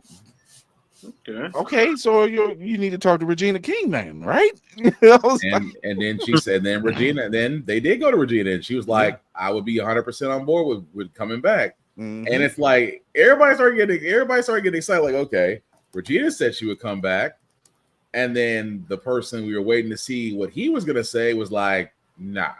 Yeah, it was that was Aaron McGruder. Yeah, I mean, when you once you know behind the scenes how things were ran and how the network was wanting one thing, and he's like, no, that's not what I want to do. It's very reminiscent of what Dave Chappelle dealt with. Yeah, very which I can understand from an artist standpoint. I can, but it's like that's like I always tell, like we joke about this all the time on the show. We joke about Blazing Saddles. Like, could Mel Brooks do a 2025 version of Blazing Saddles? Probably not, because the jokes he got away with in the 80s, late 80s, early 90s, you would not be able to do that now. In 2020. In 2025, yeah. In 2025, yeah. So it's like you wouldn't be able to get away with it. But Boondocks a little bit different, and I say this because it's animated. I don't know what it is about animation. You can get away. I don't know why is that you can get away with an animation that you could do with any other format. Because South really Park, Family Guy, American Dad, you know, Simpsons. You know you can protest the show, but you can't go after specific people. You can't go after the specific stars. If it's a live action, oh yeah, people somehow will say you are the face of that character and you have offended me. So now I'm going to come after you. I'm going to find out where you live and your family. It's like, wow, did you have I remember an episode of Family Guy where Brian the dog was dating Marlee Matlin, who's a deaf actress. And oh my gosh, I remember. But they didn't know. The people that was watching somehow did not know that this was Marlee Matlin. Still acts, you know, and she was acting as herself on this show. And they were people. I can't remember what the coalition is called, but they're for deaf children and stuff. And they were just like, this actress is making fun of deaf people. And Marlee Matlin was like, "It's me." I'm deaf. What do you mean? that part was funny. It was like, and that whole torch bring situation died down so quick, right? Because it's like, yeah, you're backing the wrong horse. What are you talking about? Like, I think with animation, Family Guy is probably like one of the shows that I know that like they got away with so much stuff to commercial, but because it's a cartoon, it's not. Sometimes it gets looked over because it's not like a live action repetition, because it's almost like presented as like a parody to like what's going on within current events and stuff. So that's why, like with some cartoons, the reason they get away with stuff is that people will potentially look over it because it's just a parody of like what's going on with current events and stuff, as opposed to like you watching like a live action TV show or a live action movie. It also you can edit it if need be for like, because South Park has had some last minute changes they've made to stuff, like when they did the Washington Redskins episode. It was Colin Kaepernick in the commercial, and like overnight they changed it to the backup QB because the dude had cornrows in the trailer, but then when the show came on, it was that. It was a whole problem. Even then, I know people think Family Guy has like gotten kind of weird now, but like I don't think they get credit for how rough they did in the beginning, because if I don't know who did it until it gets removed at the beginning of the year. If you watch like the first 3 seasons, they are completely like the uncut versions of those episodes on Hulu right now. Like they were unhinged. Like there are jokes in there I've never seen on television. Like when they find out Peter is like mentally retarded, I didn't know that there's an entire song and dance number that they never put on television, but it's on Hulu now. Like somebody like took the DVD rips and that's what's up. And I'm like, damn, this is like watching a brand new show. And I see like how much. Exactly. And then when you get to like when you get to like 6 seasons in a row, it's all like the Fox edits where you can tell it's like badly dubbed over with like the more extreme jokes that Adult Swim would let fly, but they wouldn't. And even with Boondocks, like they have a lot of the banned episodes that are up now. Somebody's offended because they will not play the story of Jimmy Rebel. That shit has not been on television. I don't know what it is about that episode. Like Tyler Perry's up there, the BET episodes are up there. Even the places where they're like buy the complete series on digital, that episode is missing. That's you what have I'm to. saying. You might have to get on. It's damn near Grand Line material. But that's all I was saying. It goes back to this whole thing. It's like we all remember the Tyler Perry episode, and at the same time, what happened after that? A call was made, and next thing you know, nobody can find that episode. It's like it was scrubbed from everywhere except the internet. But that is, like I said, that just goes to show you exactly. That just goes to show you that impact. It just goes to show you the impact is everything. Because I even sat there, I was like, imagine now.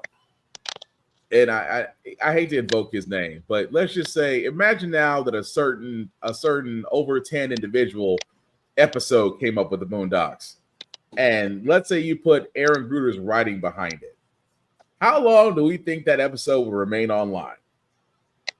The minute the episode comes up, people will record it, so that way, if it does go down, it doesn't go down. Memes on TikTok forever. Because pause only aired once, yet that term was picked up and became worldwide slang after one day. And then I didn't even realize all the controversy had happened, but it was just like, if you were there in real time, you saw that episode air, everyone was laughing, and then there was all these rumors that like Tyler Perry had fired everybody because it was like, well, that was a little too accurate. It's like, well, was that what did we strike a nerve? Because what was that about? And then years later, and then 2 days later, that opens, and then a couple of days later on Oprah crying in front of the whole country, like telling us about his childhood, and it's like, damn, this is all this from 20 minutes of one cartoon did this? for literally telling the entire. The funny part was, I'm just using it as an analogy. Did he ever go after? Did he ever go after Glover for the Atlanta episode? I don't think so. I don't think so. I think so many people would have had to sign off on it by then, and I think FX is under a different company than Cartoon Network was at the time. Because basically they were all under the same umbrella. So they had a chance of hurting the same team, which is why he made that call. It was like, I will pull every spinoff and TV show that I got. And they're like, yeah, we're just going to not play it. And even then, the episode we got was like a watered down version of what they originally made. Because they said it kept getting sent back. And it was like, stop it. Okay, knock it off. All right, we get it. Cut it. And then when we because they did the reunion at DreamCon this year, and Gary was like, yeah, like it's not like we just made that up. That was based on like my experience at the compound. Like it's like we were holding hands and praying, and it wasn't like for like safety. He's like, no, they were praying may we find the jokes and may all the punchlines land. So yeah, I'm kind of looking around like, what is happening? And look at Deborah Wilson's arms, like or Angela Bassett's arms. He's like, I told Aaron, I was like, I had a weird day with Tyler Perry. It's like, and then we come back on Monday and there's the script, and I'm like, well, I guess this is happening. So like there was they were cranking out like South Park scripts very fast and then just tweaking them on the fly. So it was funny to hear the origin story of how that happened. It's just that and Usher. They're just like, yeah, this is just shit that really. My God. This is all shit that really happened to us. Like a lot, we didn't have to write a lot of it. This was all so the Usher episode. And Carl just recently revealed this, but we knew. The Usher episode actually happened to him. Wow. Dang. It was a girl he was dating at the time, and that whole ordeal, it happened at a dinner. Not verbatim, it was in verbatim, not panel for panel like what happened with Tom, but it went down, and he was like, "What the hell? I lost my girl to Usher." Well, I mean, I can't get too mad. It's just like if you lost your girl to Prince, what you gonna get? You gonna get mad at Prince? Go home and dip myself in the lakes and the waters of Lake Minnetonka and just soak. It's still. I mean, my mind goes back to Riley. I mean, anybody but Usher. You let that.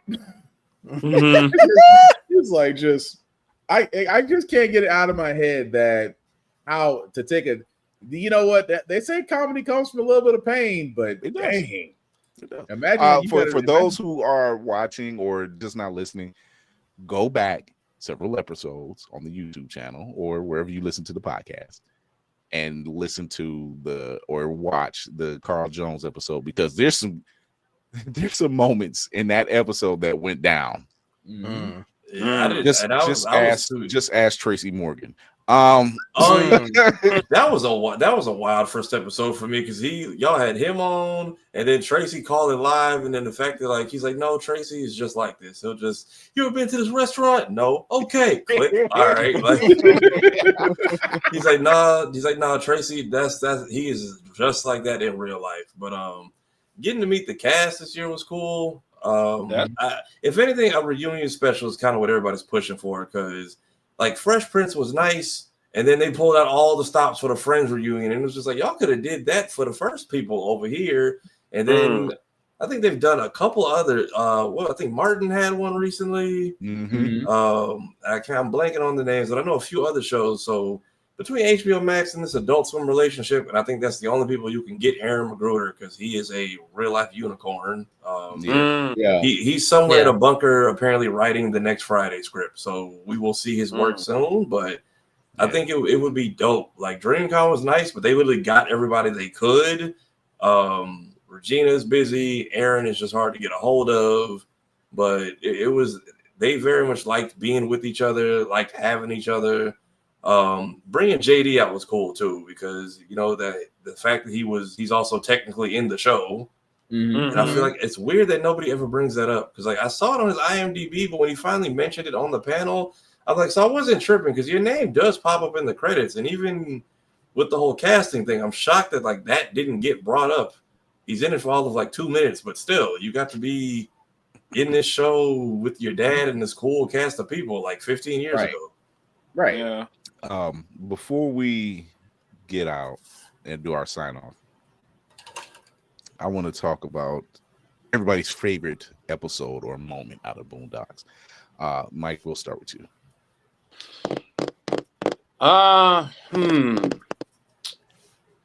My favorite episode. I don't remember the actual name of the episode, but I'll probably give you a snippet of what I remember of this episode. And I'm a strong person when it comes to diversity. So when I was watching an episode where Granddad was dating a white woman, and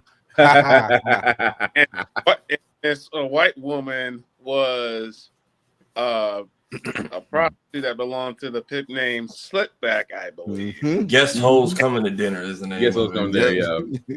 And I think that Granddad was trying to play the knight in shining armor to the Mhm. white woman against Pip named Slipback. Yeah. Now, I want you to understand, everyone, this is the educational part of our show. You see how Michael, our guest, knew to say a pimp named Slipback? Because it's all one word. It's all one name. It's like a Tribe Called Quest. You say the whole thing. I'll be honest, half them jokes went over my head as a kid, but I get it now. Chrissy says Thugnificent is in her top 5. What about you, Navy? The introduction of a pimp named Slickback. That was my favorite episode when he was dating her, and then you just got the reveal of this velvety smooth brother whose name was 4 words. A pimp named Slickback. No, it was the pan up, and I'm like, this Negro look like Cat. Oh, it is Cat Williams. It is Cat Williams. As soon as you heard his voice, I said, "You cannot. No one could have pulled this off and been as iconic as." Hey, Cat Momentum Media, welcome. Spartan. I was gonna say Thugnificent, but the one that's always gonna stick in my head. Rest in peace, Charlie Murphy and Samuel L. Jackson. redoing multiple Pulp Fiction scenes. One of my personal favorite. I never heard, literally the one where he did with Riley. He's like, what do you, of course, what country are you from? What, and then, English, do you speak it? So you understand what I'm saying to you.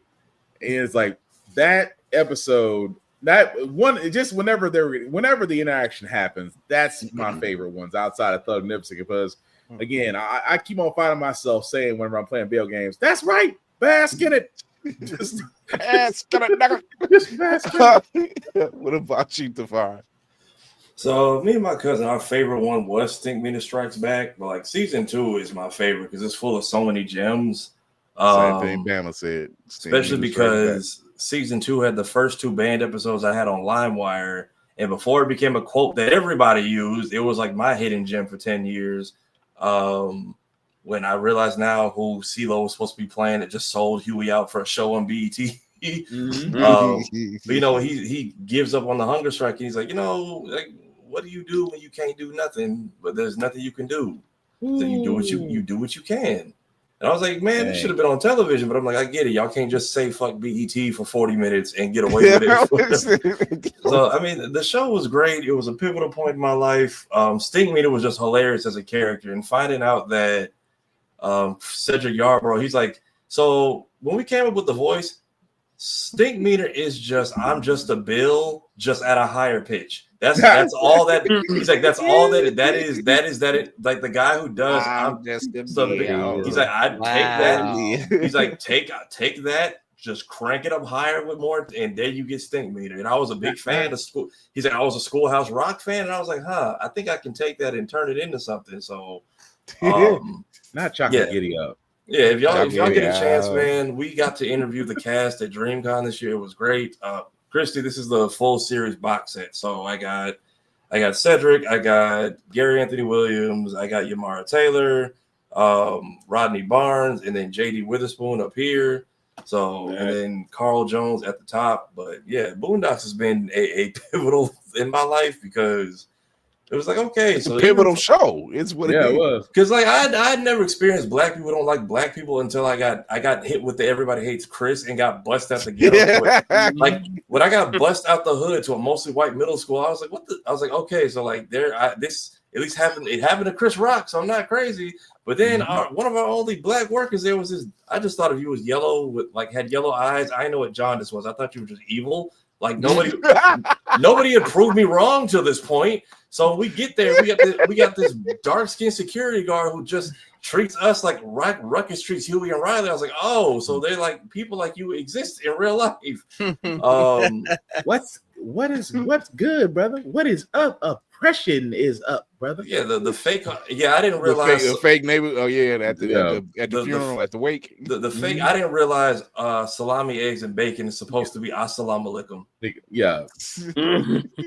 Yeah. Super Honestly, I was like everybody I met who had them yellow has never been nice to me. So like up until that point, I'm like, y'all got demons. I thought there was real life demons or some shit. So we had the security guard. I was the only person she never rolled up or caught doing anything, bro. She treated us like it wasn't a lot of us, but she treated us like shit. But on weekends, I was like, oh, it's just Aunt Ruckus, because clearly this is based off of. And then finding out Ruckus is based off of real people, because Gary Anthony Williams was like, no, the Ruckus ain't even like a caricature. That is my father's friends who would come over on Sunday nights and they would just talk about how much they didn't like other black people. Like, so that's it. So the fact that his childhood became Ruckus, which like was pivotal in mine, and now Gary, who is now my YouTube introduction, and just helped me like realize, okay, I'm not crazy. Other people have either experienced or imagined this shit at some point in their life. Also, I think I think you weren't supposed to make the Luther. That was the whole joke of the episode. Like a new diet ruined an entire neighborhood. Like I feel like everyone just kind of glossed over that. And then having Busta Rhymes and DMX, I was downloading all them shits to my MP3 players back in the day. Like I definitely had F Granddad like as my ringtone for a while. I will have to say a favorite moment was realizing that Mr. Wunsler's grandson was the voice of Charlie Murphy, and I'm like, this shit looks so odd. All of this looks so weird right now. The fuck y'all looking at? Like it was Charlie Murphy and his friend, and it was Charlie Murphy and Sam Jackson, but they were white, and I'm like, this looks so weird. I was looking for bitches, but I couldn't really see anything because their eyes was covered up, and I can't really don't come for her eyes, but I take the carpet off. Motherfucker shooting at you. But my favorite episode, one of my favorite episodes, is the Haterocracy, which was Stink Meter 3. Yeah. For various reasons. One, the Ballad of Bushido Brown is still a hard ass track to listen to. I'm sorry. That song will get you hyped. It's a shame he went out the way he did, but here we are, because Bushido Brown reminds you of Jim Kelly, right, from the 70s. But the Haterocracy, man, that was nothing but the cast of Sanford and Son. It was great. I was like, I'm like, wait a minute, why does she look like? Oh my god! And then the Naruto frames that people found in there because it came from the same studio. Oh yeah, but that was genuinely, that was my first time ever hearing of the whole crabs in a barrel philosophy. Like I heard it, that episode was my introduction to that whole thing. Like I never knew. And then having not Bob Ross as Riley's art teacher, which it's funny because like when our childhood, like because a lot of our moms and dads like worked all day, so we had this lady who babysat like our entire neighborhood. And when she passed, we put together like a memorial. And at the beginning of the tribute, I used that little bit from Riley Was Here as like our introduction. So when he's like, let's paint a picture of like people we love, maybe somebody that's not with us anymore. And I'm like, this is the most inappropriate show to be using for a fucking funeral, but like I got this little bit in here. I found this little bit in. No one else, like me and my friends knew, but like no one in the church knew that's where that quote came from. That was like, that was a beautiful way to start. I'm like, I'll never tell them. But damn, yeah, just the way it's been so impactful. And I'm like, even without the cat, like I know we may not figure out the John thing, but I still think you could remix that show. I think you could take it as it is. Like my idea for like a spinoff, take the Freemans out, send them on summer vacation with like Aunt Cookie in Chicago or some shit, and just follow the craziness of the neighborhood and just call the show Woodcrest. I mean, JD does his father's voice very well, freaking well. He does, but somebody just when everyone else was on board, there was somebody who strong-armed it and said no. And it's like if y'all can't figure that out, age up everybody a few years. That like part, Huey, like Bama said, the way Fred said the N-word, I'm like, yeah, man, you talking about shock. I'm like, that it's funny because they have the white lady who did like they have a white lady who did the voice direction. It's like apparently she had to read some of the lines. She's like, Fred and a lot of people were very shocked when we brought them in and then you got Mos Def playing a gay rapper. I still want to know who actually got who. They busted the slob. I want to know who. I want to know who actually pressed them about that. Because somebody was pissed. That was not gangster. Very not gangster. I think you could age the boys up and just have them like cameo via FaceTime calls or something until you get it figured out. But literally just remove them and just follow everyone else's episodic madness. Yep. And just call them birth music. That was most definitely. Yep. Just as he goes by now. Technically, you could make it work with them being in the Shy. Tom could have divorced old girl and took his daughter and lived up there. I would take the Freemans and put them on like vacation. They call it like we get maybe a cameo from an aged up Huey and Riley, but just follow the episodic craziness of the rest of the neighborhood and just call the show Woodcrest until you get it figured out. Because we've seen plenty enough with Tom, his wife, everyone, Jasmine, Ruckus. Everyone has had their own focused stories and like enough about them to where you could write episodes about them with Huey and Riley cameoing without working Granddad into it. And you could literally make the show focus like that until you figure out how you want to reintroduce Granddad. And it's a nice way to still keep it going. And I don't know, every now and then Jasmine calls Huey for advice, and maybe we get a look at like an older version, like of him get and a his text or something like that, or like like a text message or pop up, like a photo, like, oh, he looks like he's having fun, and him and Cairo patched it. Something, because you could still keep there's a way to bring it back. It's just a lot of conversations got to be had. A lot of red tape. It's a lot of red tape. Hey man, look, y'all was able to get Will Smith and Janet back on, and now she's about to be in Bel Air, so it can be worked out. Adult Swim, HBO, get that reunion special going, man. Yeah, I know y'all have everyone's contact. Y'all can pull it off. Right. Well, this is our sign-off time. Mike, tell everybody where they can find you. And we've already talked about where you can see Shadowdome Warrior of the Night. So talk about where everybody can find you. You can find me in you can find me on Facebook and Instagram and also YouTube. M Staff Productions. Mike, it's always been a pleasure. Always fun talking to you. We definitely will. We're leaking up this weekend anyway, so I will see you Saturday.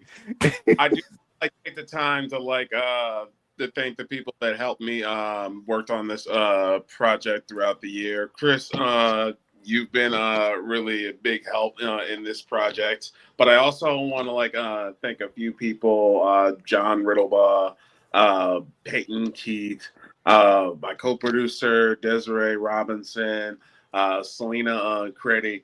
A lot of these people really helped me bring this project into light and everything. And like I said earlier, this project took a good while to make, but with the right people, with the right amount of time and the right amount of energy, was able to make this superhero project really, really special.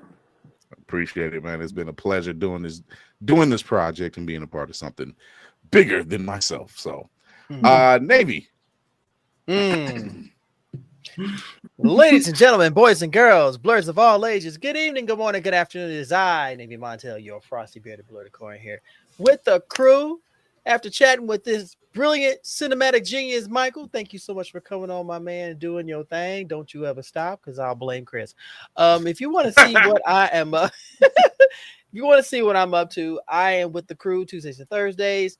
I am with Lady Mandalore, Room Full of Blurs on Sunday nights. The convos are coming back. I just interviewed 2 of the 3 teams of the Midnight Showcase. Congratulations on funding their Kickstarter.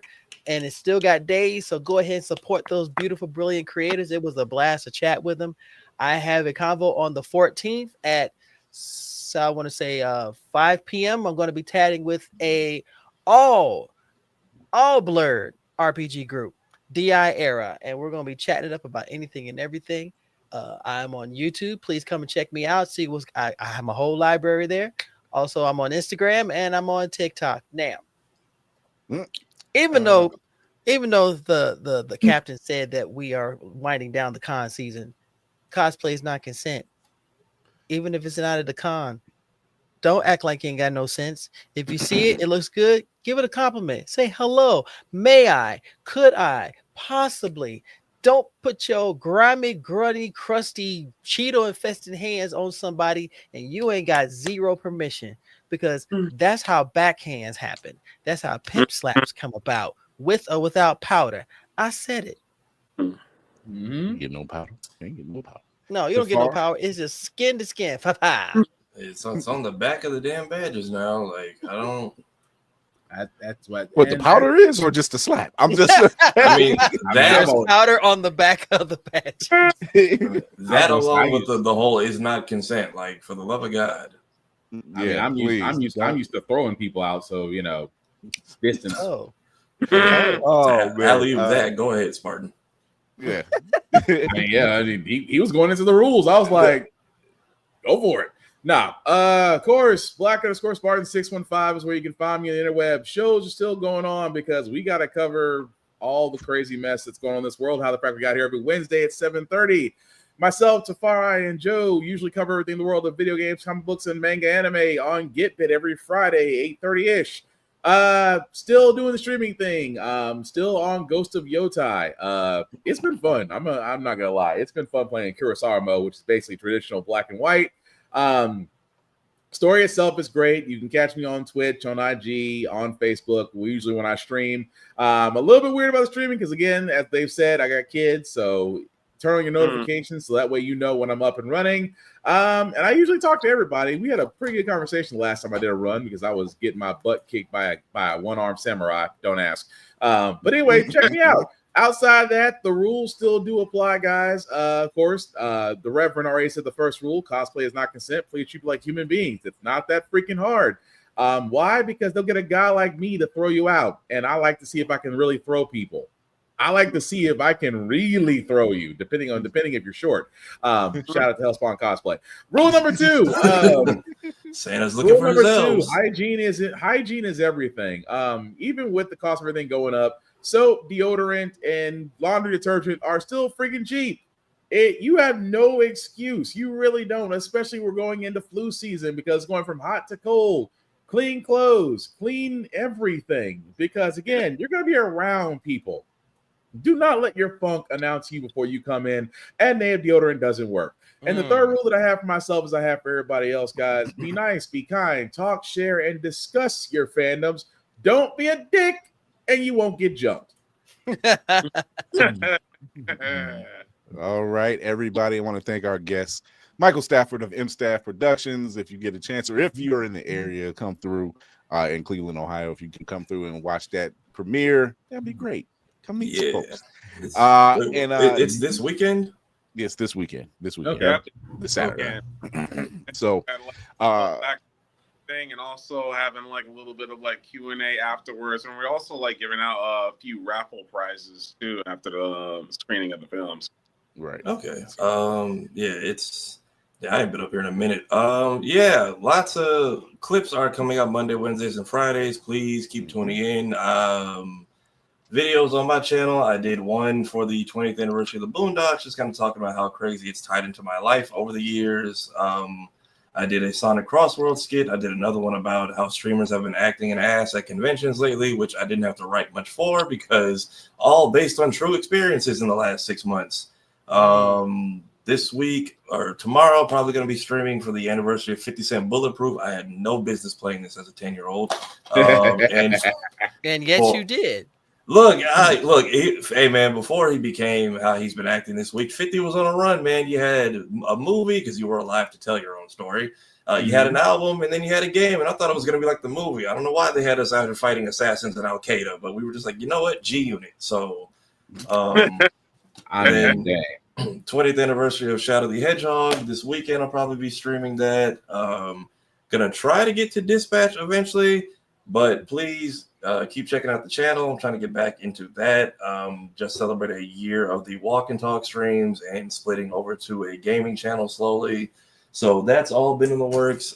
Interview will hopefully be dropping this Friday with Devin Mack. If y'all could please check that out. We have only had 2 black voice actors for Sonic the Hedgehog in 30 plus years. It is literally him and Jaleel White. So it was a great chance to finally connect with him, talk about his background, talking about what it's like to be only the second brother to step into the role and what it means to him, other projects that he's working on, the fact that he was kind of interested in what we're doing with Blerd Station. So Sonic Expo was a great experience. It was a great door opening for a lot of people in the community. So looking forward to bringing that to y'all. I've been sitting in my chair chopping it up since like 2:00 this afternoon. Nice. And I am your man on the wall, captain of the ship, Chris Fury. Thank you for tuning in. Thank you to our guest, Michael Stafford of M Staff Productions. You can catch us Tuesdays and Thursdays, 8 p.m. Eastern. I did this spiel before, you guys already know, but it's 8 p.m. Eastern on YouTube and Twitch.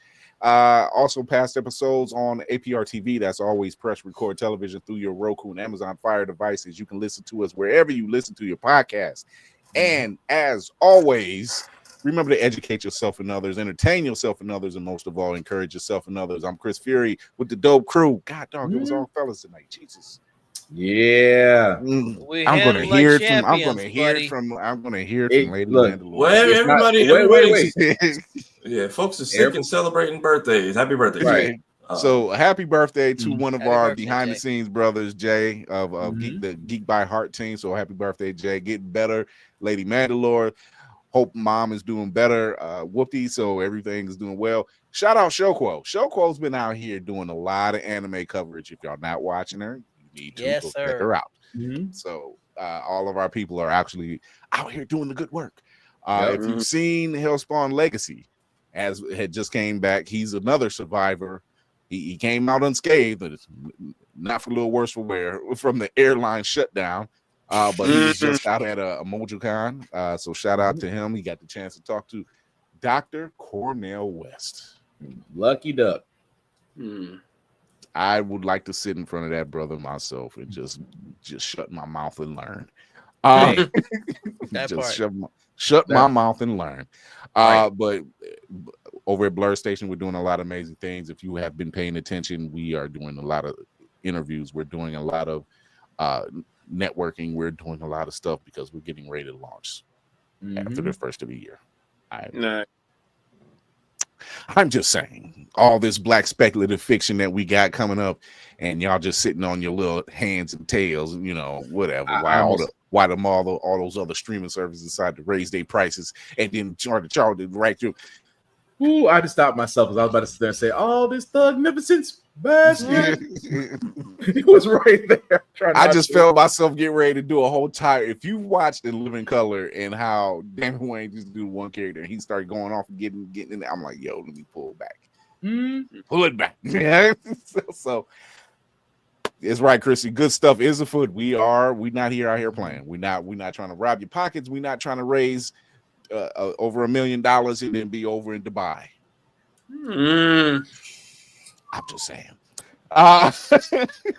We ain't got nothing over there. We ain't got no business over there. It ain't our business, and we leave that type of stuff alone. Right? You ain't wrong. No doubt. It don't take long for us to get some animation up. I'm just saying. No doubt. Anyway, just saying. Right, little Manny. We will see you guys next Thursday. This Thursday. We'll be talking about something nerdy and blurry. Yeah, I got that one off. I got that off. I'm not saying I apologize in this day and age for me. We didn't say anything wrong. You mean Sheikh Adnan El Mani? Okay, yeah. Got it. We will see you guys Thursday, 8 p.m. Eastern. Check you out soon. Thank you for tuning in.